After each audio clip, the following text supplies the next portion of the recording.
بسم الله الرحمن الرحيم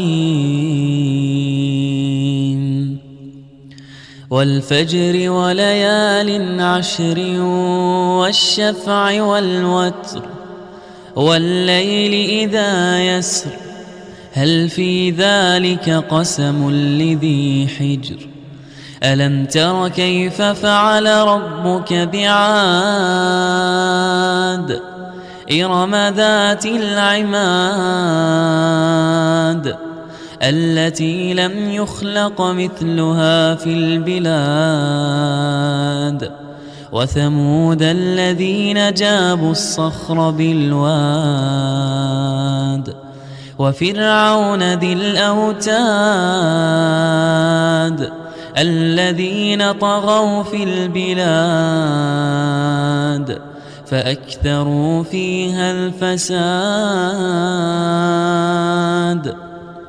فصب عليهم ربك سوط عذاب إن ربك لبالمرصاد فأما الإنسان إذا ما ابتلاه ربه فأكرمه ونعمه فيقول ربي أكرمن وأما إذا ما ابتلاه فقدر عليه رزقه فيقول ربي أهانن كلا بل لا تكرمون اليتيم ولا تحاضون على طعام المسكين وتأكلون التراث أكلا لما وتحبون المال حبا جما كلا إذا دكت الأرض دكا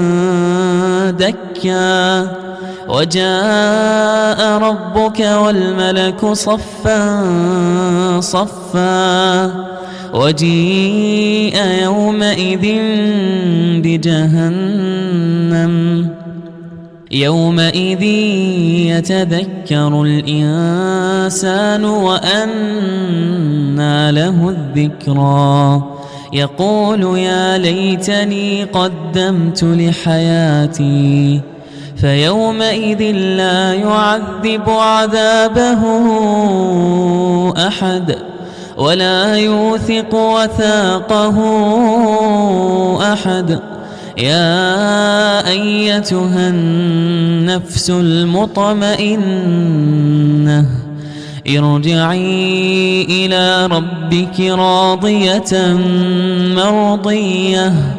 فادخلي في عبادي وادخلي جنتي.